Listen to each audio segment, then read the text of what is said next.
Hi,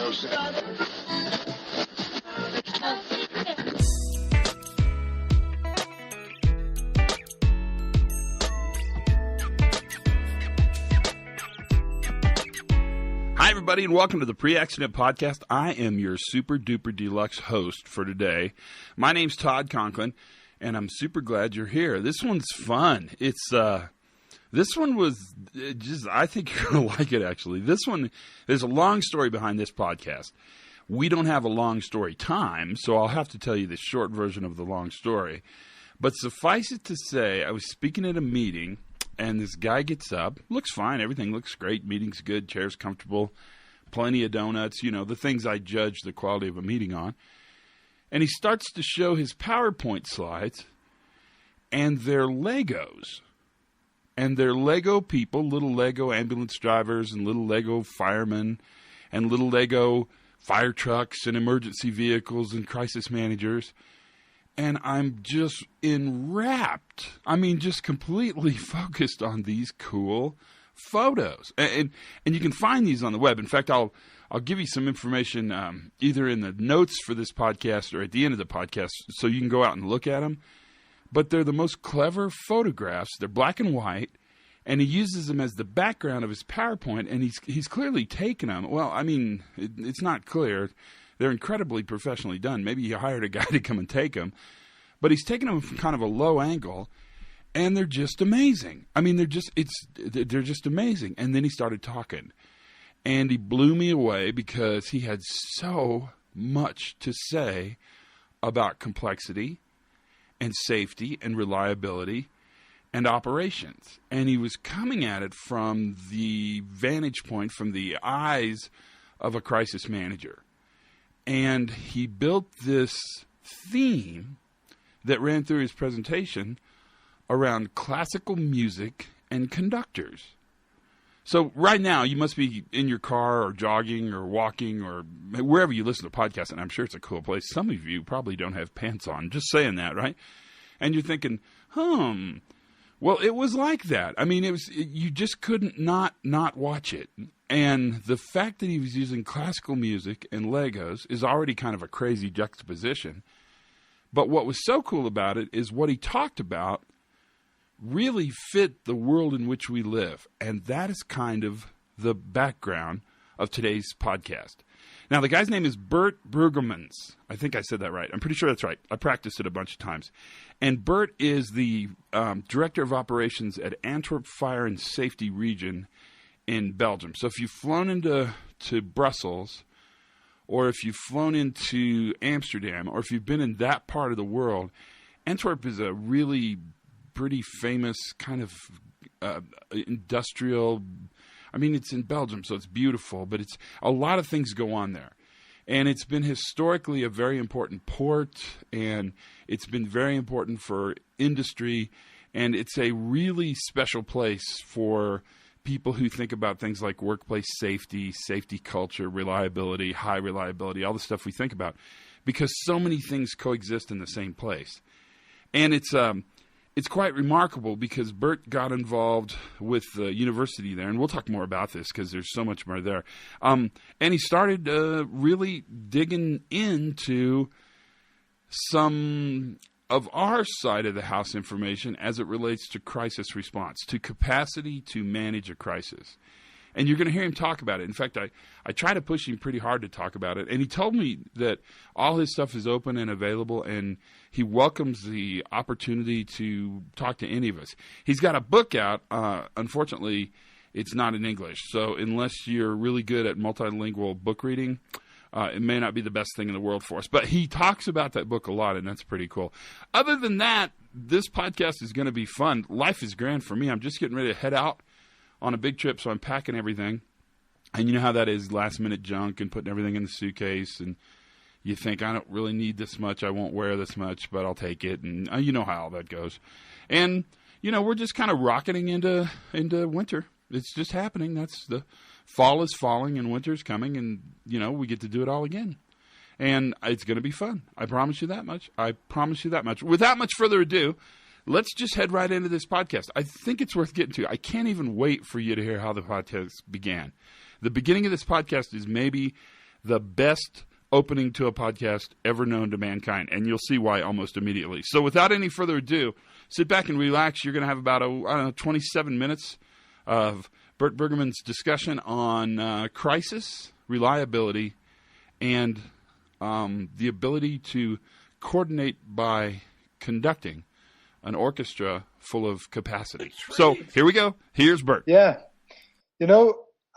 I have no problem calling right now, but I have to say I'm actually following up on a small crisis. There's this bomb threat in one of our main museums in Antwerp, and we're still deciding whether we're going to evacuate or not. So just telling you this before we start the podcast. So if I break up the line, you know why it is. You have complete permission to break up the line if you need to. Thank you very much. I would never stand in the way of that problem. Of course, I understand, but that's the reason why I was a bit reluctant to call now. But if we don't find another moment this weekend, we better call now. And if it's if Antwerp stays safe, then we have a podcast. And if the museum explodes, then we don't have a podcast. So that's actually the deal. I'm not really laughing about that. I'm just laughing at your life is so different than mine. Because mine is if Santa Fe says safe, I will cook a steak on the barbecue. If not, I don't know what I'll do. So okay. How have you been since I last saw you? I read about you all the time. You're quite famous. No, not really. But yeah, we published a book together with two colleagues about crisis management. Too bad it's not in English. It's in Dutch. But we're now trying to find some funds to translate to English. Yeah, I think the translation would be brilliant, and you're going to take North America by storm. No, I don't know. Actually, it is one of the few books about the process of crisis management, and it's different than most of the books. Most of the books or most of the things people write are about how to structure and how to organize, and not about how to do it. Right. And I think the reason is that not a lot of people know how to do it, and we are not saying that we know it, but we try to put some things on paper about what we know and about what is already written and so on, and bring some things together and some experiences together. And that's actually what we did. And we think that people like it. So it's much more of a kind of an applied book about crisis management. It talks, It speaks more to really the hows, right? Not the theoretic. Yeah. Oh, that's great. Yeah. There's theory behind it, and we also refer to theory. But actually, it's about how to do it. Yeah. So it's this notion of it's like the field guide for crisis management. Yeah, it's in the direction of a field guide. It's not yet a field guide. I think we need a field guide. On the other hand, a field guide is maybe a bit too operational, and really need the process. We really wanted to describe the process and not tell crisis managers how to do it in too much detail, but tell them, okay, you have to take care of this and this and this. And if you look at it, you can look at the book in two directions. On the one hand, you can say, okay, it's maybe prescriptive model where you say, do this and do this and do this. Or on the other hand, maybe it's also a model that describes what happens or what you see after a crisis went well, what people did when it went well. That's maybe more the book. So it's a fun book. I like it, and it's strange as an author that you say afterwards that you like the book. It has been a very difficult process to write it. Yeah, I understand. It's a difficult topic, and together with the time constraints we have. But on the other hand, I think we need translation, and also need the people reading it and telling us how they whether they like it and what they think about it, and let's start a discussion and a conversation about the book. So would you translate it yourself? You could, right? I mean, you have the ability. No. I think we need a native speaker, and we're now looking at the European Commission and trying to get some funds to, or maybe one of their translators. They have plenty. They're all about translation. So if we can find somebody in the European Commission that says, okay, I want this book and I want it to be translated by one of our translators, then we have the translation. So it can be that easy in Europe. You just have to find a way in.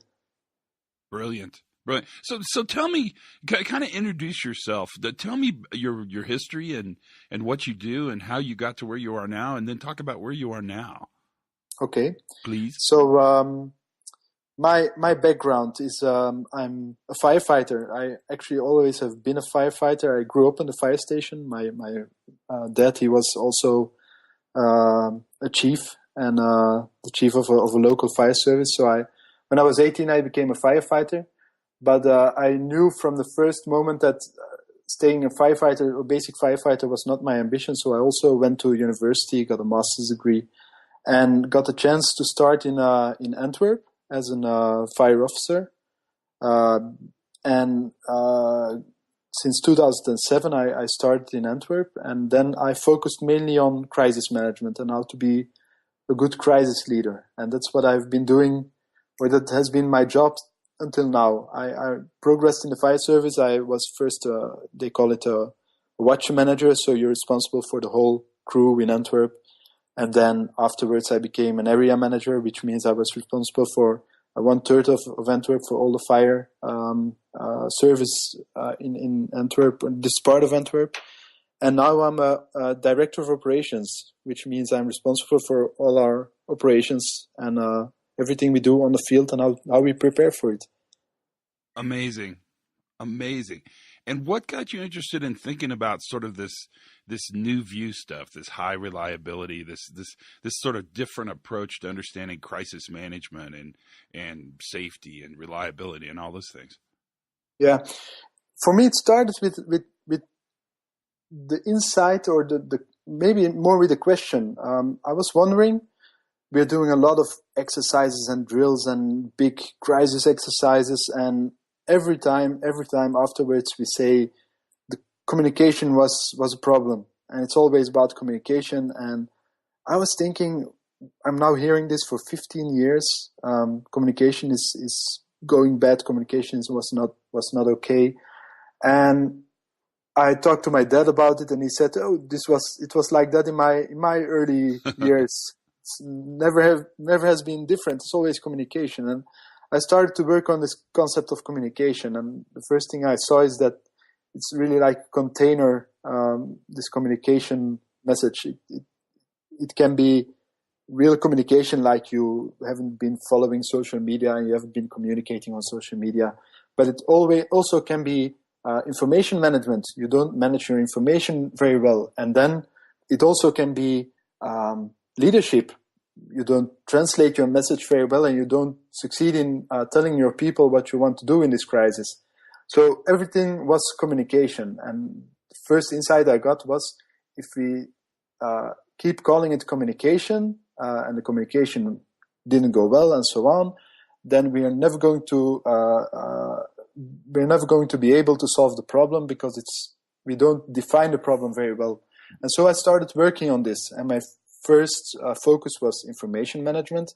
And I said, okay, if we manage the information well, then we can manage a crisis better. And then my second focus was leadership.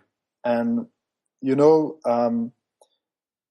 the first reaction you have when you want to deal with a crisis, you learn this in these old management books, is you have to manage very hierarchically, and it has to be like a machine, a very authoritative leader, somebody who's very strong leader. And I started to read about this, and I got to know this whole other concept of crisis leadership and dealing with risks and so on. And it's more about the process and about guiding a team through a very complex situation. And you don't do this in a very harsh, hierarchical way, the classic way. And that's really what got me into reading about these things and about high reliability and so on, because I think we can translate a lot of the knowledge to crisis management. And the fact that you get to actually practice these things in real life, right? So you would look at these theories and understand these ideas, and then have the opportunity to go out in real time and practice them, yeah? Yeah, absolutely. It's part of my job. I'm one of the people who is crisis manager for Antwerp. Part of my job is being crisis manager for the fire service. So if there is a crisis, we go out. It can be from a very large fire with different houses involved and so on, up to like half the city burning. It's all in my area. But I'm also the main replacer for the Antwerp crisis manager. So the person who's responsible for crisis management in the whole of Antwerp, for all the services and for the city. Right. So that got me into a lot of crises and being involved in a lot of crises. And then on the one hand as the person in charge, and then on the other hand as an observer. I'm very close to every crisis that happens in our region. And so I got to see a lot of things that work and a lot of things that don't work. And I'm also very critical about my own work. So I also saw what sometimes it goes well, sometimes it doesn't go good. So what are the factors that explain why it goes wrong, why it doesn't go wrong?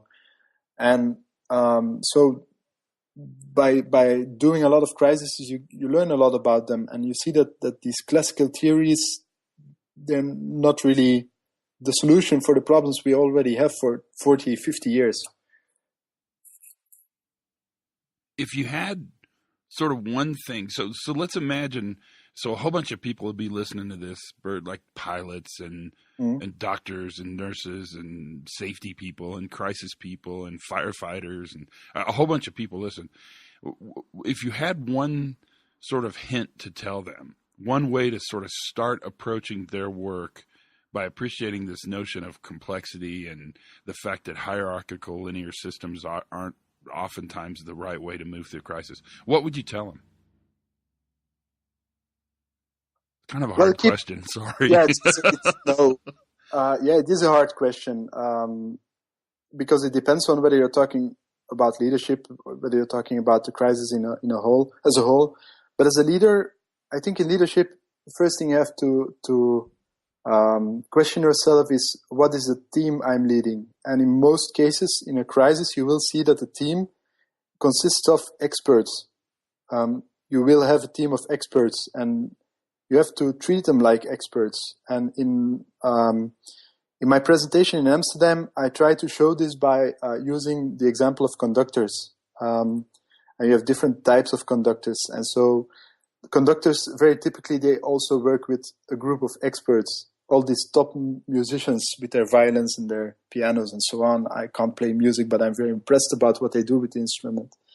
And so this conductor, he can really act as a classical leader and really say, okay, I'm going to control the orchestra and tell them what to do. And on the other hand, he can be like this type of leader that creates a sort of world for the orchestra to play in and shape the boundaries, and really like, where do I want you to play, and then play and do your thing, do as an expert what you're best in. And so both are possible, but the thing is, what you see is that in this really extremely good and high performing orchestras, the leader that is really like the classical leader, very hierarchical, and that tells the orchestra what to do, is not accepted by the orchestra. Right. The other leader, he is able to really get the best out of the people. And that's very important if you're in a team, because you're always in a team when you're dealing with a crisis or dealing with complex situations. You never do that alone. Look at your team and question yourself, is the team a team of experts? Maybe they're not as good as you are yourself, but you have to lead them and you have to work together with them. And if they're experts, treat them as experts and really lead them that way, and not tell them what to do, but set the scene, control the process, but don't control the people. Your presentation in Amsterdam was stunning. I mean, it was really impressive. I want the whole world to see that presentation. It's on SlideShare, by the way. Is it? So you can find it. Is it on the web? I mean, could you find it? Yeah, it's on SlideShare, absolutely. Really? Okay. Well, I'm gonna push everybody out to find it. One of the things I found so interesting was using the orchestra as almost a metaphor for how highly reliable teams function in critical situations was beautiful. I also like the fact that you used the leadership, the director, the conductor, as really a guide. I thought that metaphor worked perfectly. And last week I was talking to a bunch of doctors who actually were using the same idea of an orchestra. They weren't talking as much about the conductor, but they were talking about the orchestra as expert members of the orchestra and the ability to expand the orchestra as the music requires, or reduce the orchestra as the music requires. And really, I think that's kind of a perfect way to think of a crisis, is that the leader, the incident management team are more conductors, the responders are more members of the orchestra, and we build the orchestra's capacity based upon what the song requires, and then the song would be sort of the crisis. Yeah. That's a great way to look at it, but I have to tell you, Bert, it's a very different way to look at crisis. What led you to use a harmonious model, a musical model, to understand really quite critical and horrific things that are happening in the work you do? Yeah, actually, the first reason is because I really like the music, which is totally a good reason. So that's fine. And I always think you find models or examples or ways to explain things in areas that you really like. So that probably there are other ways to explain the same thing with another example. So that is maybe the first reason. But the second reason is because I think dealing with a crisis and dealing with it in a very good way is a form of art. And the thing about an artist is that he knows the techniques. Even a modern artist who makes something that you think, I can do the same, but I didn't think about it. But he knows how to control the techniques. He knows every detail of the techniques. He's a master in it.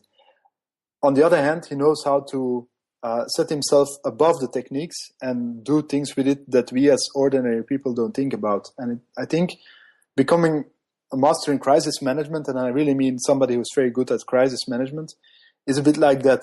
You have to know the basic techniques. You have to know how to do everything. You have to know the book and know how to do it by the book. And then you have to know when the situation requires you to leave the book behind and do it in an intuitive way and do it in a way that you think that is the best way, together with your team.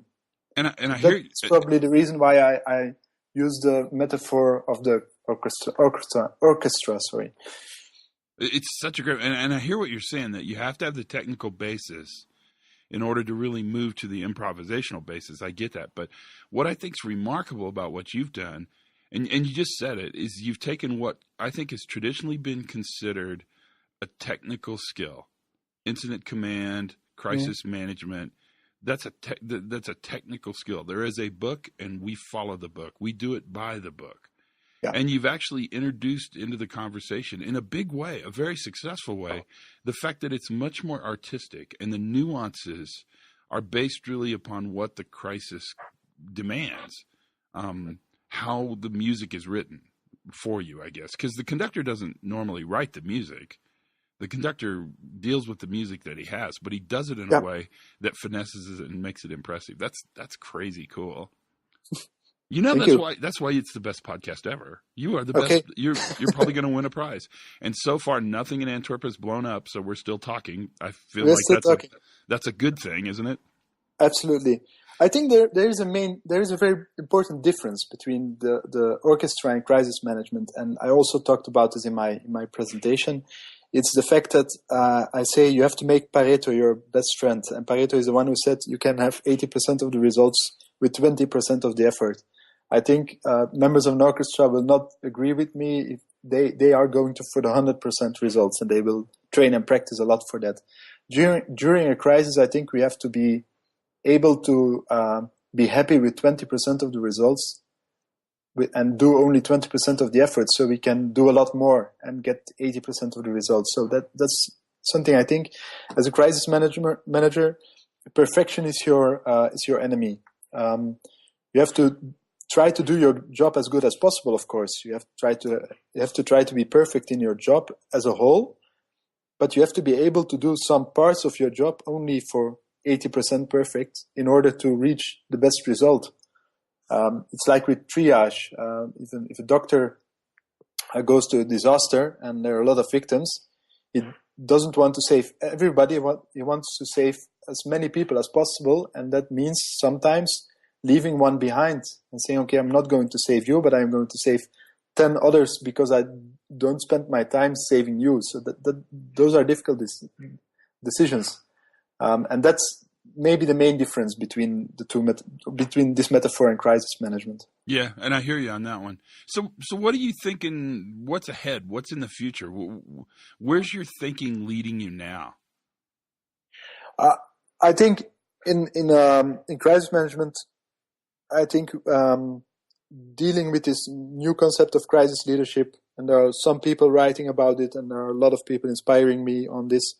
It's really one of the ways to go. I think another way is, and that has to do with information management. I think we have to learn from our intelligence services and try to use information more in an intelligence way.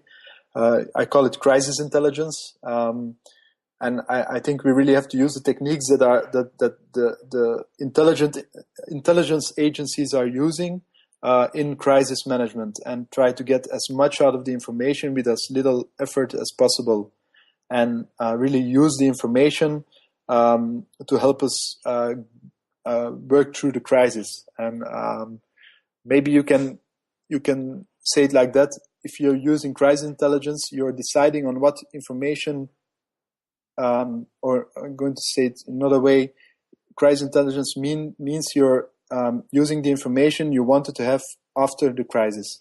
And most of the times after the crisis, you look back and say, if only I knew this. Right. In crisis intelligence, you try to get the information before you need it and not afterwards. So that's really important evolution, I think. Have you seen that change? I mean, that must be changing in your world. You must get information, just the way technology's changed. You must get stuff much earlier, and it must be a new problem in crisis management to manage and triage all this information you're getting all the time to determine what's important. How do you recognize what's important?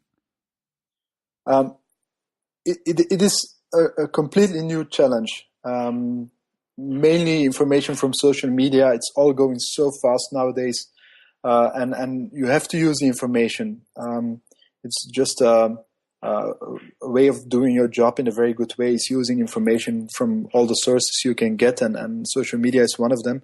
But to get the information out of social media, for example, and to find your way in this whole ocean of data, really it's a very difficult thing. And nowadays, I think people that are doing this very well will tell you they do it with their gut feeling, and they feel what information is right and what information isn't useful.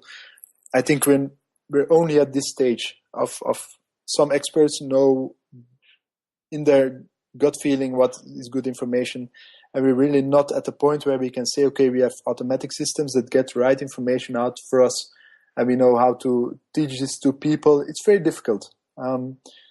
It's very difficult to set up a course on how to deal with crisis information. Well, I think it would be incredibly difficult to have a course on what gut feeling matters more than the next gut feeling. Yeah. And yet I appreciate that the gut feeling is probably a super powerful and probably mostly super accurate indicator. The problem is how do you proceduralize gut feeling? How do you write that into your station orders? Yeah, that's extremely difficult, but we know very well that making decisions in very complex and urgent situations is a lot about gut feeling, and is a lot about. But there's a lot of science behind that. It's not wrong. It's not a bad way of making decisions. But you have to train in a certain way, and you have to take your time. And there are no quick solutions. So, for example, if you want to train a fire captain on how to make better decisions, then there's no quick solution. There's not a course you can send him to.